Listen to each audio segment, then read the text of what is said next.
Bedrat Hashem, on est dans Lech Lecha Zohar, mercredi.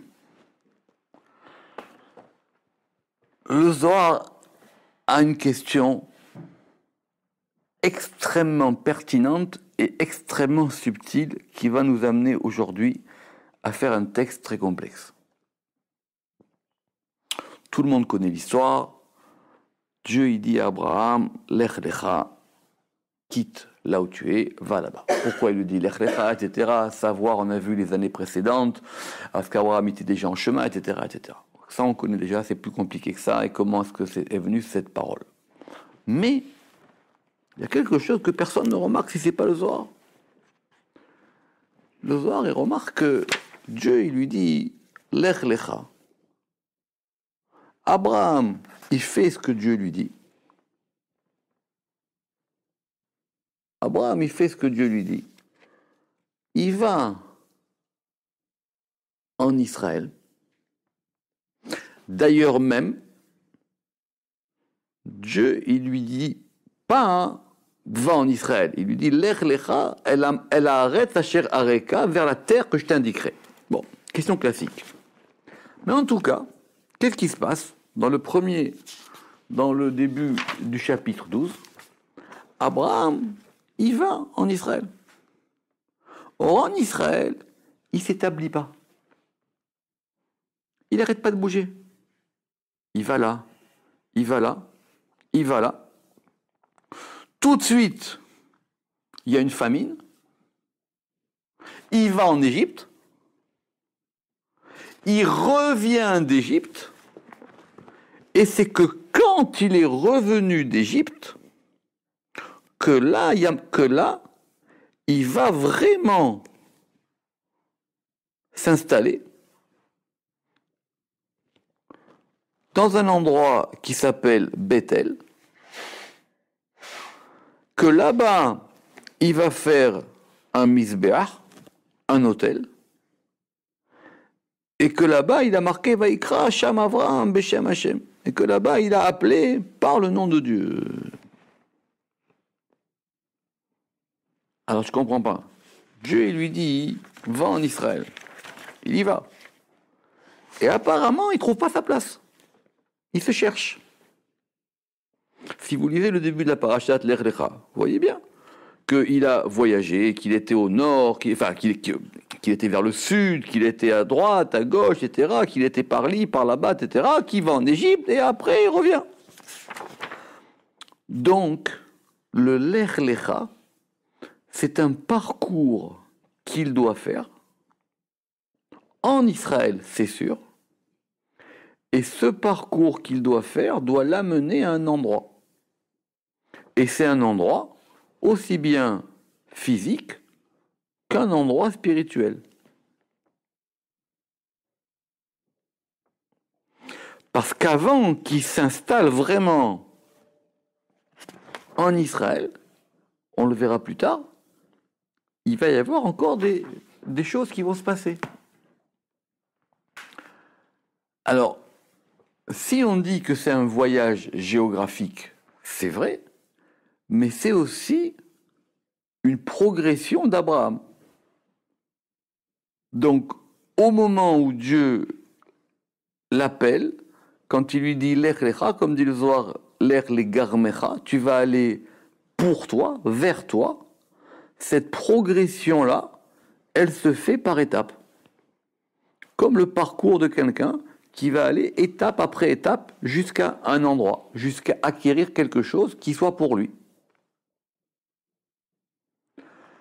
Pour comprendre cette chose-là, le Zohar, il va rentrer dans un développement qui commence un peu avant le Zohar qu'on va voir aujourd'hui, qui dit Rabbi Shimon Abazil Beorcha, Ve'ava Yemei Rabbi Elazar Bere, Ve'Rabbi Abba, Ve'Rabbi Yehuda, Ve'Rabbi Yitzchak, il y avait Rabbi Shimon Bar Yochai, il était en chemin, d'ailleurs lui aussi il est en chemin, et il y avait avec lui Rabbi Elazar son fils, et Rabbi Abba, et Rabbi Yehuda, et Rabbi Yitzchak, et va commencer le Zohar d'aujourd'hui. Mais on peut comprendre le Zohar d'aujourd'hui que si on comprend ce que le Zohar veut nous dire. C'est-à-dire que c'est ça qui est subtil, c'est que le déplacement d'Abraham, enfin ce que je vais appeler les voyages d'Abraham, ils correspondent à la progression de l'âme.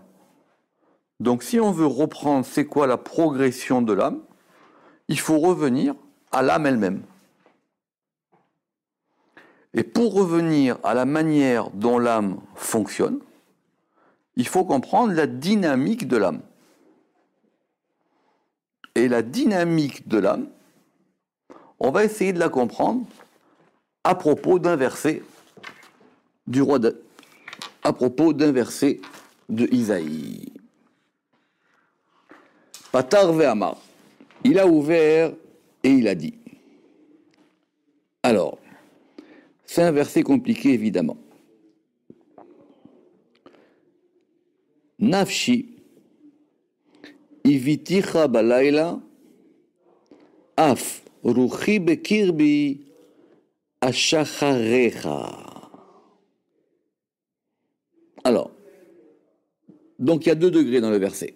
Nafshi, on va dire c'est mon âme. Iviticha balayla. Ici j'ai traduit je te désirerai, mais c'est pas exact. Si on veut être plus précis, ça serait je t'appêterai. Parce que oui, les avot, c'est ce qui a donné la ta'ava, c'est l'appétit. C'est pas le désir. Le désir, c'est le cheshek. Le ta'ava, c'est pas le désir. Ta'ava, c'est plus fort. Enfin, c'est plus direct. Il y a les chachos. Donc, en tout cas, je t'appêterai. Sûr? Le verbe appêter. Appêter, oui. Je t'appêterai dans la nuit. Af, même. Rouchi. Donc on avait un premier degré qui s'appelle Nefesh et un deuxième degré qui s'appelle Rouchi. Af, Rouchi. Même Rouchi, mon esprit. Donc on va dire que Nefesh, c'est âme. Et Rouach, c'est esprit. Bekirbi, dans ce qui est dans mon intérieur, dans ce qui m'est proche, dans mon intérieur, mais j'ai traduit dans mon sein. Ashacharecha, ça veut dire je te chercherai dans le matin, je te demanderai le matin. D'accord? Qu'est-ce que ça veut dire? On va voir doucement ce verset aujourd'hui. Donc, c'est un homme qui parle, et cet homme, il a un désir pour son âme. Quelque part, il est un peu jaloux d'elle, c'est ce qu'on va voir. Et ça prend 2 mouvements. La nuit, il a un désir pour elle par rapport au degré de Nefesh.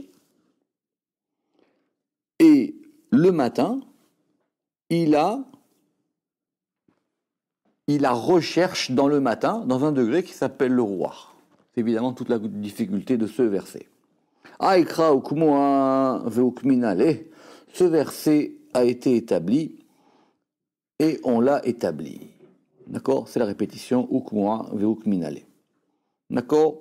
Donc d'après Rashi, la nuit c'est l'exil. Donc dans mon exil, là effectivement, je recherche mon âme. C'est comme ça qu'on le lit littéralement ce verset. C'est que pendant la nuit de l'exil, je suis à la recherche de mon âme. Et tant que mon esprit est dans mon sein, ce que la note 2, je recherche. Maintenant, quelle est la différence entre Nefesh et Roar? Ça, effectivement, les commentateurs du sens littéral, ils l'ont pas forcément remarqué. Donc, ce verset est établi. Ça veut dire, effectivement, c'est un verset connu. On a déjà vu cette chose-là. Mais, le Zohar, évidemment, il veut comprendre qu'il s'agit ici d'une dynamique, il s'agit ici d'une progression. Et il faut qu'on comprenne c'est quoi cette progression de l'âme. Donc comme on a la nuit et le matin, on va commencer par la nuit. Que la progression qu'on a vue ici, c'est une progression qui va de la nuit jusqu'au jour. Aval tahazé. Mais viens voir. Nafsha de Barnash, l'âme de l'homme. Le Zohar, il a repris le même, d'accord, le même mot, Nafshan Nefesh, l'âme de l'homme. Kad Salik Leharse, quand il monte dans sa couche. Bon, le Rama qui dit, ça veut dire quoi? Il dort pas, est-ce qu'il c'est dans son lit, etc. Bon, c'est compliqué, on va pas rentrer là-dedans. On va dire, au moment en tout cas où il va aller pour dormir, son nefesh, nafkat mine, elle sort de lui, vesalka la'ela, et s'élève vers l'en haut. Donc, vous allez me dire, mais et s'il dort le jour, et s'il dort pas la nuit, etc. On va dire qu'il y a un mouvement général dans le monde. Ce mouvement général, il correspond à une temporalité qui s'appelle le jour et la nuit. Le Zohar ici se passe de ce point de vue-là. Donc il y a un degré qui s'appelle la nuit. La nuit, à un moment donné, quand on est dans son lit, ou quand on va dormir, mais le Rama qui dit que le Zohar, il n'a pas dit que Kad Naïm, il n'a pas dit quand il s'endort, il a dit quand il monte dans sa couche, il va y avoir une élévation de ce degré qui s'appelle le Nefesh. Alors tout de suite, le Zohar il rebondit, Veitema de Cholosalkein. Et alors quoi, tu vas me dire maintenant que c'est pareil pour tout le monde? Ça marche pour tout le monde? C'est pas rien que l'âme, elle s'élève. Alors il dit quoi? Tu vas me dire que ça marche pour tout le monde? Lav korhad vehad hame ape malka. Oui, toutes les âmes, elles s'élèvent. Mais elles n'ont pas toutes le même chemin. Donc apparemment, c'est quelque chose de général. C'est pour tout le monde. Mais elles ne vont pas toutes parvenir à aller jusqu'à voir les faces du roi. Et là, Nafsha Salka, l'âme s'élève, Vela Ishta'ar Ba Ba'ade Gufa, Bachad Reshimu ou Neshimu, Dekusta de Hayuta de Liba. Et ne reste dans le corps, soit c'est Reshimu, c'est une trace ou une inscription, soit c'est Reshimu, c'est une trace ou une inscription, soit c'est Neshimu, soit c'est un souffle. Oui, le Ramak il a un souffle. Soit c'est un souffle, des kusta, des hayuta, des liba, de la mesure de la vitalité du cœur. Bon, d'ailleurs, c'est facile, que si l'âme s'élève et qu'il n'y a plus rien, le type il meurt. Donc il reste 1 degré. C'est pour ça qu'on dira que le sommeil, c'est 1/60 de la mort. Alors, un mec qui dit, si c'est comme ça, donc ça veut dire que vraiment il dort. Donc il y a quelque chose qui reste dans le corps. Cette chose qui reste dans le corps, elle va assurer la vitalité corporelle, mais l'essentiel du nefesh, il s'élève. Ce qui veut dire qu'il y a un mouvement dynamique perpétuel, puisque ici c'est simplement lié, on n'a pas parlé de Shabbat, on a dit la nuit, quelle que soit la nuit, il y a un mouvement perpétuel de cette âme qui va s'élever. Et on comprend ce qu'il a voulu dire Isaïe. Ça veut dire qu'il dit, je suis jaloux de ce mouvement de l'âme. Pourquoi est-ce qu'elle fait ça et pas moi? C'est ça, je te désirerai pendant la nuit, c'est-à-dire je suis jaloux, c'est-à-dire j'aimerais monter avec toi, quoi. C'est-à-dire, moi je reste en bas et c'est toi qui montes. Venafsha avla, et l'âme, soit elle s'en va, soit elle va, et l'âme va, ou ba'e les salka, et elle veut s'élever, vekama dargin les salka, et de nombreux degrés en degrés à s'élever. C'est pas une fusée. Même une fusée, il faut qu'elle passe la stratosphère, etc. Donc c'est une ascension. D'accord? C'est une ascension. C'est une ascension qui se fait degré par degré.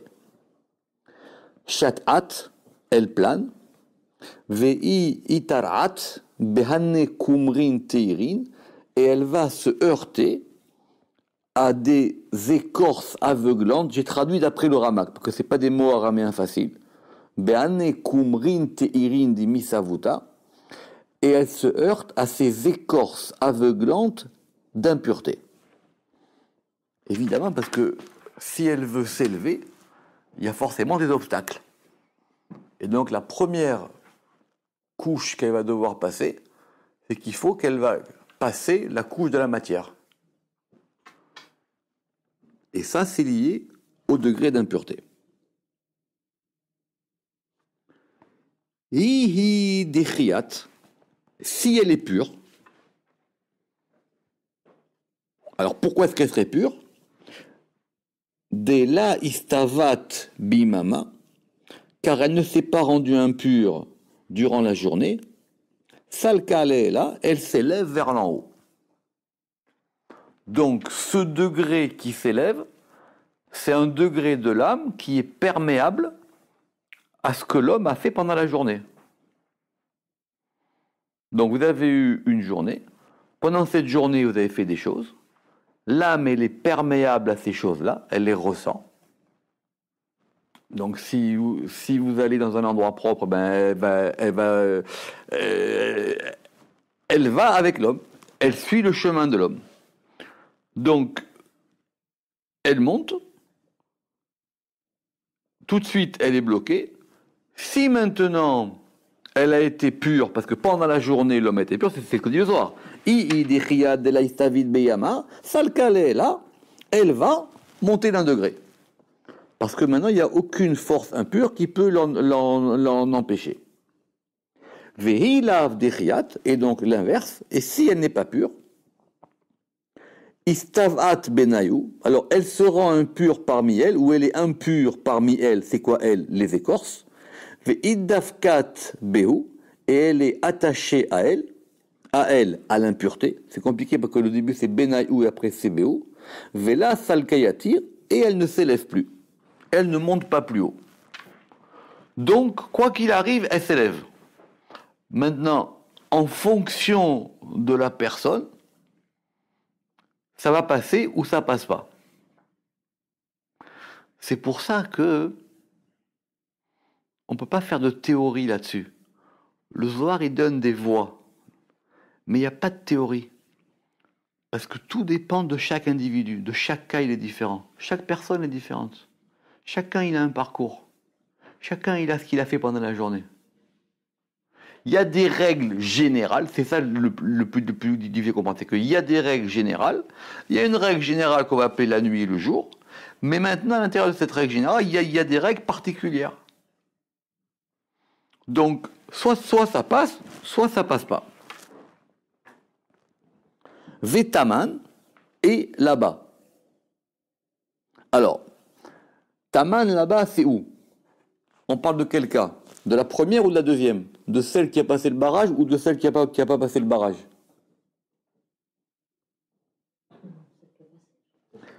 A priori, oui.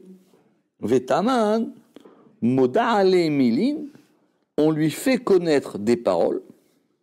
Vehi idafkat me'inun milin, d'Izman qu'arrive, et elle est attachée à ces paroles d'un temps proche. Le Ramak dit qu'on parle que de la seconde. Parce que la première, elle monte plus haut. La première, elle va avoir accès à un degré de connaissance. Quoi qu'il arrive, cette personne, elle est vivante. Comme elle est vivante, elle a une âme. Même si c'est pas quelqu'un de bien, il va avoir accès à un degré de connaissance supérieure. C'est pour ça, va dire le Zohar plus loin, que quand même Bil'am, qui n'était pas un type très très quand même sympathique, même quand ils sont venus le voir pour lui demander conseil, il a dit « Revenez demain matin. Parce que cette nuit, je sais ce qu'il faut faire et je vais essayer d'avoir accès à des informations à un degré plus haut. » Donc même pour lui, son âme elle monte, il savait que là-bas, il allait avoir accès à un degré plus haut. Donc ça marche pour tout le monde.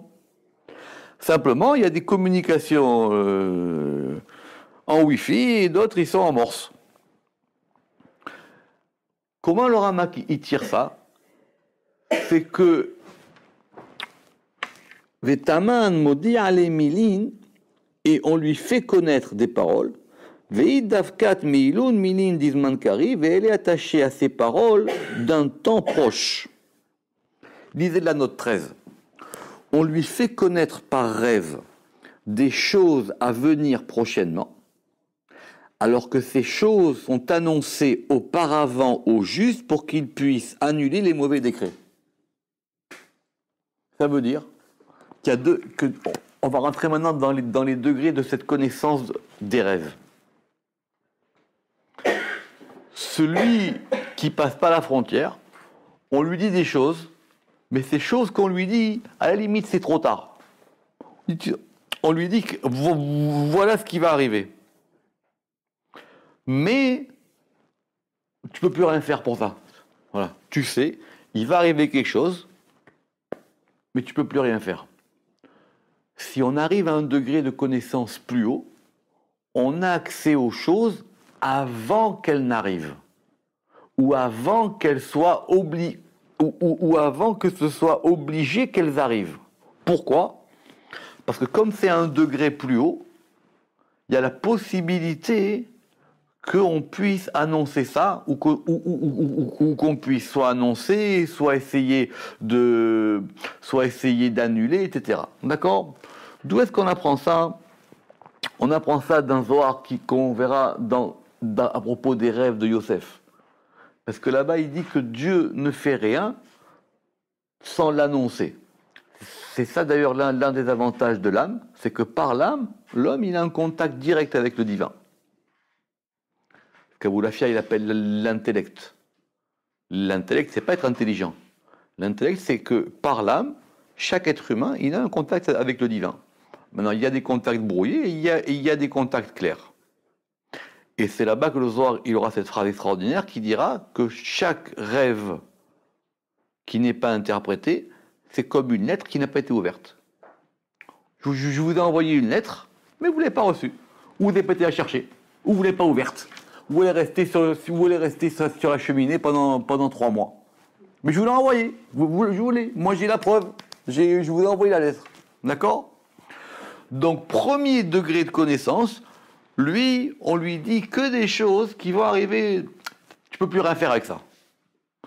Mais comme il y a une élévation, il y a un degré de connaissance supérieure qui s'est fait. Mais comme c'est brouillé, ou l'isminin, des chaïchinbe, mais quelquefois, on se moque de lui. Ou mod'ane, minin des chivin, et on lui fait connaître des paroles mensongères. On l'embrouille. Parce que la communication, elle est cryptée. D'accord ? Alors Ramak, il dit, mais comment ça marche ça ? Alors il dit que le Zohar, il vient d'expliquer que ça dépendait de ce qui avait été fait pendant la journée. Alors il dit, c'est en fonction de l'impulsion que tu mets pendant la journée. Si tu as passé la journée à parler d'économie, alors ton âme, elle aura un élan d'économie. Et si tu fais des rêves, ils seront forcément liés à l'économie. C'est pas compliqué ça. Maintenant, dans ces rêves liés à l'économie, il y aura quelque chose qui se passera. Exemple, toujours pareil avec Yosef. Quand il est en prison et qu'il y a les deux qui rêvent, celui qui est pizzaiolo, celui qui fait le pain, de quoi il rêve? Il rêve de pain. Celui qui est barman, celui qui est, comment il s'appelle, les chansons, celui qui est chanson, de quoi il rêve? Il rêve de vin.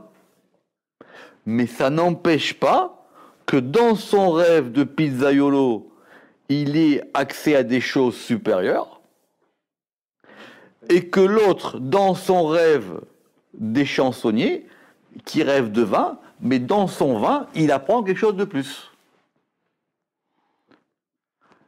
Parce que, c'est complexe, mais parce que il y a encore un lien qui est entre la neshama et le corps.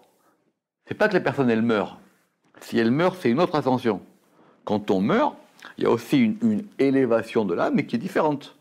Là, il y a encore un lien vital qui se fait entre les deux.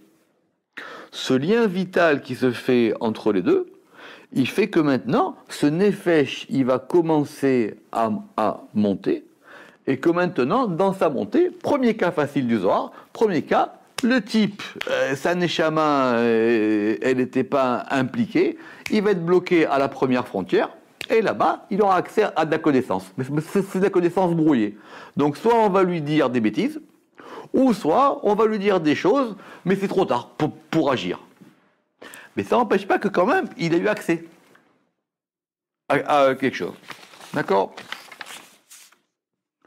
Urden, et alors, Azla ke ay gavna kol laila, et ainsi elle va de cette façon chaque nuit, Adeitar barnash, jusqu'à ce que l'homme s'éveille, Veta avat leatre, et qu'elle revienne à son endroit. D'accord? Donc ça c'est jusqu'à ce qu'elle revienne à son endroit.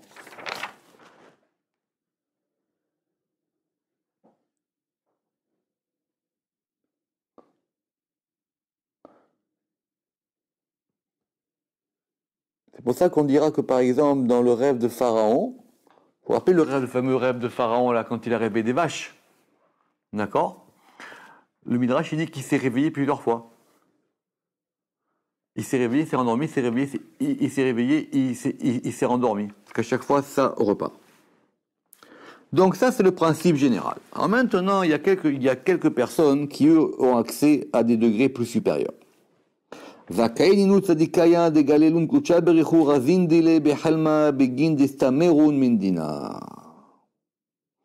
Heureux sont les justes, auquel le Saint béni soit-il, il dévoile ses secrets en rêve. Donc là, c'est pas qu'on va lui annoncer que demain, c'est Paris Saint-Germain qui va gagner. D'accord? Lui, c'est autre chose. Donc lui, il a accès à des degrés en rêve. Mais pourquoi? Begin de istamrun mindina. Parce que de ces informations qu'ils vont avoir, ils vont pouvoir agir avec ça et ils vont pouvoir se préserver de ces choses-là. Alors le Rama qui va dire, soit ils peuvent essayer d'annuler la chose si c'est possible, soit ils peuvent essayer d'éviter la chose si c'est possible. Ils vont pouvoir effectivement de faire plusieurs choses. Pourquoi? Parce qu'ils peuvent rêver soit par rapport à eux, soit par rapport au monde. Parce que du coup, même si c'est l'âme individuelle de la personne qui monte, quand elle arrive à ces degrés-là, elle a accès à un degré de connaissance qui est beaucoup plus général. C'est pour ça que quand Joseph il a écouté les deux rêves, il lui a dit, dans ton rêve, il y a deux parties. Tu as rêvé une partie pour toi et une partie pour moi. C'est le soi de là-bas dans le Zohar. Le premier, il lui dit, vous vous rappelez, il lui a dit, je fais du pain, je tends la coupe à Pharaon. Il dit, je tends la coupe à Pharaon dans 3 jours. La question, elle est, Joseph, il lui a dit, ok, dans 3 jours, tu sors. Donc, il a rêvé par rapport à qui? Il a rêvé par rapport à lui. Et Joseph, il lui dit, et donc, moi aussi, je vais sortir, et quand tu seras chez Pharaon, parle de moi. Alors, c'est une grande question, c'est quoi? Est-ce qu'il a rajouté un niveau d'interprétation à son rêve, ou est-ce qu'il a compris que dans son rêve, il avait rêvé, et pour lui-même, les chansons, et pour Joseph? Vous vous rappelez de cette histoire, on a fait un cours là-dessus. D'accord? Apparemment, Joseph, il a compris que quand il venait lui raconter son rêve, il lui a raconté quelque chose qui concernait lui-même. Donc ça, c'est Joseph a vu, il a dit, écoute, tu sais quoi? Pour toi, l'affaire, elle est réglée. Dans 3 jours, tu sors. Pour moi aussi, je vais sortir. Et le Zohar, dans Ma'amar Inouka, il ira encore plus loin. Parce que comme à ce degré-là, la connaissance, elle n'est plus du tout individuelle, et il a rêvé par rapport au processus même de la délivrance. Parce que c'est une connaissance maintenant qui est diffractée, dans tous les sens. D'accord? Mais ça, il vient et il lui raconte dans ses mots à lui. Il dit, dans mes mots à moi, j'ai vu, vous vous rappelez, j'ai vu des grappes, et les grappes, elles faisaient du jus. Alors par contre,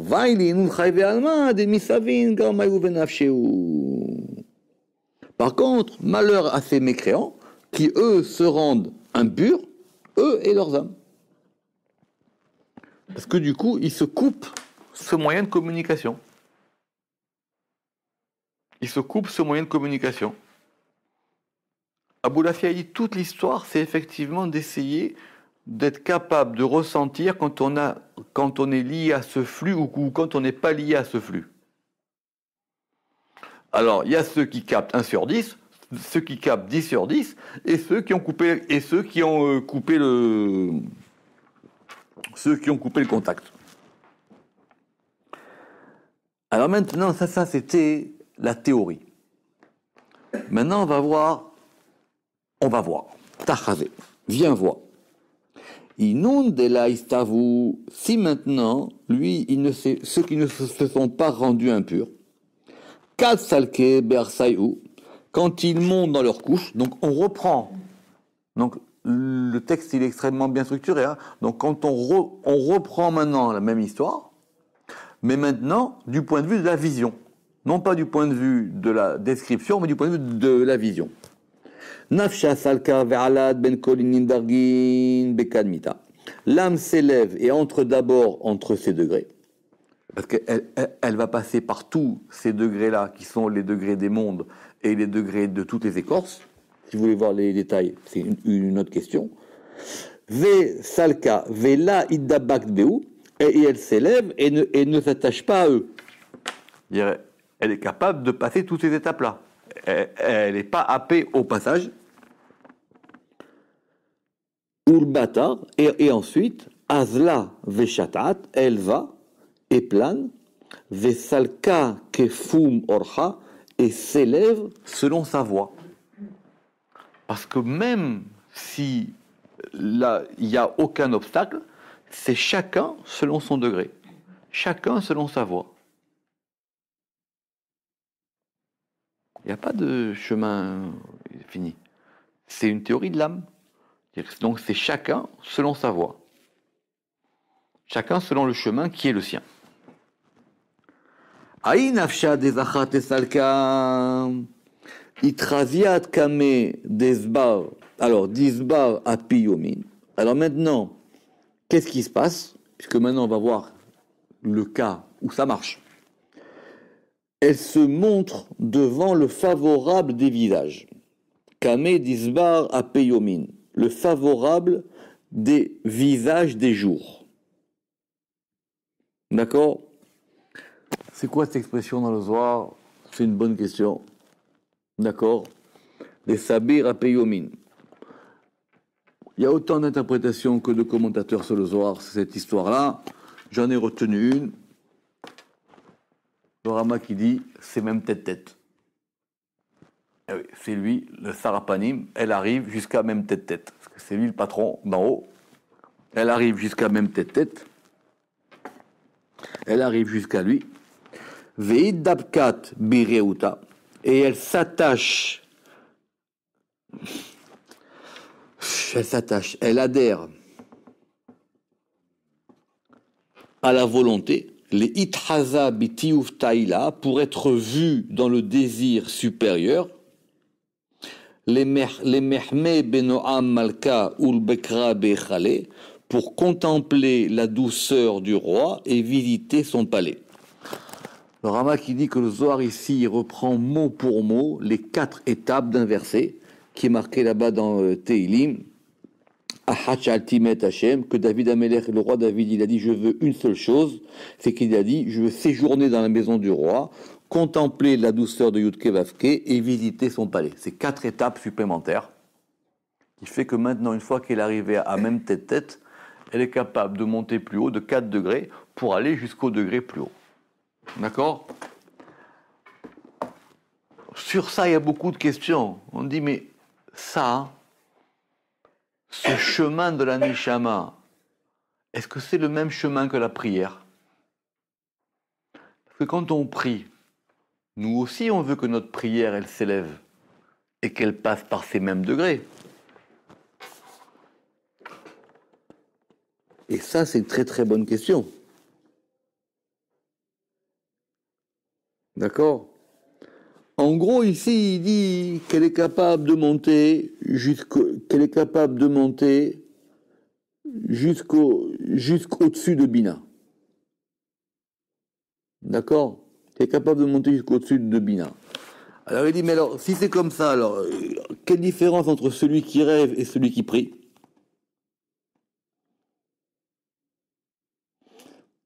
D'accord? Alors c'est complexe, parce que d'un côté, celui qui prie, ça passe par une voie. Celui qui rêve, ça passe pas par la même voie.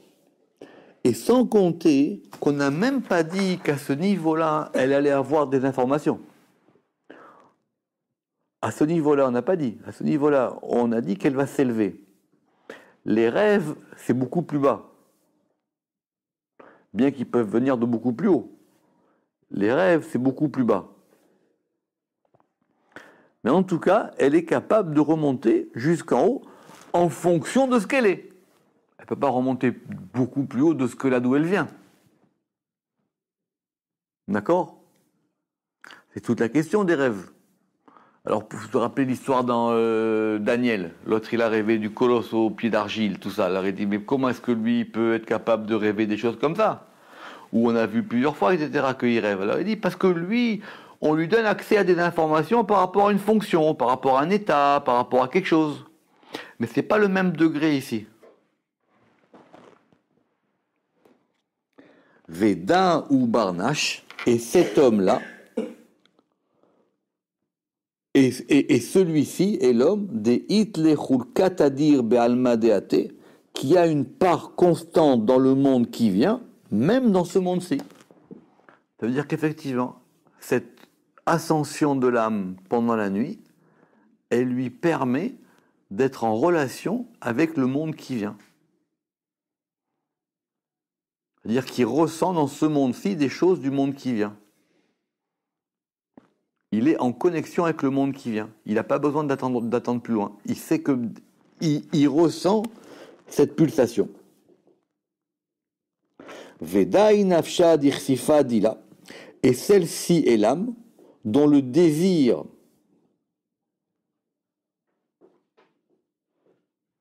non, alors c'est plutôt et celui-ci, pas celle-ci. Et celui non, oui, pardon. Et celle-ci est l'âme, pardon. Dire sifa dilé dans le désir et de s'élever constamment. Bekucha berehu. Alors, et de s'élever constamment. Quoi? Oui, exactement. Je ne sais pas pourquoi je l'ai oublié. Dila, kad, non. Alors, Veda inafsha dirsifa dila. Lorsqu'elle s'élève, kad, lorsqu'elle s'élève. Bekucha berichut, c'est-à-dire, ça c'est constant. Velai dabak beane zinin teirin acharanid, et elle ne s'attache pas à ces autres espèces aveuglantes. Veiazlat batar zina kadisha, et elle suit l'espèce sainte. Batar atra de nafkat mitaman, le lieu d'où elle sort. Elle se reconnecte à là d'où elle vient, et c'est ça qui lui permet d'avancer. Parce que c'est en puisant dans sa racine qu'elle peut aller plus loin. Ou berin kartiv nafshi vitichi balayla. Et c'est pour ça qu'il a dit, mon âme, je te désirerai dans la nuit. Begin les mirgav batrar, parce que je veux te poursuivre, je veux suivre ce chemin avec toi. Vela pata et ne pas être séduit, pas séduite. Batarzina hara nohara par l'autre espèce étrangère. C'est-à-dire, il dit que je suis jaloux de ce degré-là. Le Zohar qu'on a ici dans le découpage de Roc d'Israël, il s'arrête là. Mais c'est un passage beaucoup plus long. Parce qu'après, on va expliquer plusieurs choses. D'abord, on va expliquer la suite du verset. Parce que ça, on a vu que le degré de Nefesh. Et on n'a pas vu le degré de Ruach. Ça, c'est marqué Nafshi Vitichi Balayla. Et on n'a pas vu la fin du verset. Aflouchi bekirbi, et même mon esprit, je te demanderai le matin. Mais ce qui est intéressant, et on va terminer avec ça, c'est que, pourquoi le Zohar nous parle de ça? Il dit que cette ascension de l'âme, cette progression de l'âme, on peut la faire verticalement et on peut la faire aussi horizontalement. Parce que les deux vont se confondre dans une vie. Il y a un principe horizontal, pendant ce degré qui s'appelle la nuit, qui fait que l'âme, elle va monter et descendre en fonction de la personne. Et il y a aussi un degré, on va dire, horizontal, un degré horizontal, qui fait que ça correspond au parcours de l'homme dans une vie. D'où le parcours géographique d'Abraham. Et c'est exactement ça. Alors,